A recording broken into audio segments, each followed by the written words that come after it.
এই বছরে তোমরা যারা জেক্সো ভোগলেটের ফর্ম ফিল আপ করেছো, তো তোমাদের সকলের জন্য কিন্তু এই ভিডিওটি খুবই গুরুত্বপূর্ণ। কেননা দেখো, তোমরা অনেকে কমেন্ট করছো যে ফর্ম ফিল আপ করার পর পরবর্তী ধাপ কি বা নেক্সট স্টেপ আমাদের কি আছে, এবং কলেজ কখন চুজ করা হয়। যে আমি ধরো গভর্নমেন্ট কলেজে পড়বো, তো আমি গভর্নমেন্ট কলেজটা কখন চুজ করবো, এই ফর্ম ফিল আপ করার সময় তো কোনো অপশন নেই, তাহলে কলেজ কখন সাজানো হয়। তো এই দুটি কোশ্চেনের অ্যান্সার কিন্তু এই ভিডিওতে পুরো ডিটেলসে আলোচনা করে দেবো। তো তোমরা যারা চ্যানেল নতুন, অবশ্যই চ্যানেলটিকে সাবস্ক্রাইব করে রেখে দিও, এবং এই চ্যানেলে কিন্তু পাশে থেকে সমস্ত জেক্স ভোগলের রিলেটেড আপডেট কিন্তু তোমরা পেয়ে যাবে। এবং তোকে এছাড়া বলি, দেখো ডেসক্রিপশন বক্সে একটি হোয়াটসঅ্যাপ গ্রুপের লিঙ্ক দেওয়া আছে পলিটেকনিক 2024-এর। ওখানে কিন্তু তোমরা সকলে জয়েন হয়ে যাবে যারা ফর্ম ফিল আপ করেছো বা যারা ফর্ম ফিল আপ করোনি পরবর্তীকালে করবে। তো সেখানে কিন্তু তোমাদের সমস্ত আপডেট দেওয়া হয়। মেন যেটা টপিক, সেই টপিকে আসা যাক। দেখো, প্রথম যেটা কোয়েশ্চেন, যে ফর্ম ফিল আপ করার পর আমাদের কি করণীয় বা পরবর্তী স্টেপ কি। তো দেখো, এই রিলেটেড আমি কিন্তু একটি ভিডিও দিয়ে দিয়েছিলাম যে তোমরা ফর্ম ফিল আপের পর কী করবে, তারপরে কি করবে। তো অ্যাডমিশন প্রসেস রিলেটেড কিন্তু একটি ভিডিও দিয়ে দিয়েছি, তোমরা যারা দেখোনি, দেখো ডেসক্রিপশন বক্সে আমি কিন্তু সেই ভিডিওর লিঙ্ক দিয়ে দিচ্ছি, ওখান থেকে তোমরা কিন্তু দেখে নিও। ধরো কেউ ফর্ম ফিল আপ করেছে পলিটেকনিক ফার্স্ট ইয়ার, কেউ ধরো ফর্ম ফিল আপ করেছে পলিটেকনিক সেকেন্ড ইয়ার, বা কেউ ধরো ফর্ম ফিল আপ করেছে আইটিআই।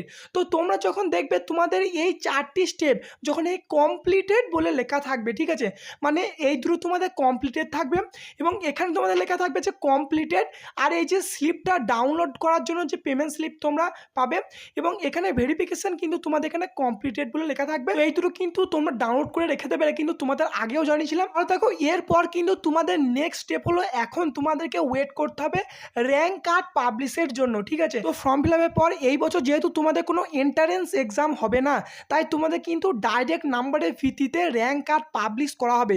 তো তোমাদের র্যাঙ্ক কার্ড কবে কি পাবলিশ করবে না করা হবে, তো তোমাদের কিন্তু পরবর্তী ভিডিওতে জানিয়ে দেবো, সেই জন্য কিন্তু এই চ্যানেলের পাশে থেকো। তো তোমরা মেন জেনে রাখো যে এরপর তোমাদের কিন্তু র্যাঙ্ক কার্ড তোমরা পাবে ডাইরেক্ট ওয়েবসাইট থেকে, তোমরা কিন্তু ডাউনলোড করতে পারবে।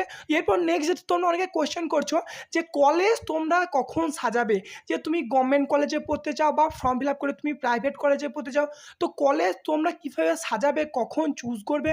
তো দেখো, তোমরা কিন্তু এখন কোনো কলেজ চুজ করতে পারবে না, বা কলেজ চুজ করার কোনো অপশন থাকবে না। কলেজ দেখো তোমরা চুজ করতে পারবে যে তোমাদের যখন কাউন্সিলিং প্রসেস স্টার্ট হবে। এখানে তোমরা অনেকে আবার কমেন্ট করবে যে কাউন্সিলিং জিনিসটা কি, তো সেটাও কিন্তু তোমাদের পরবর্তীতে একের পর এক ভিডিও কিন্তু বানিয়ে দেবো, তোমাদের কিন্তু কোনো চিন্তার কারণ নেই।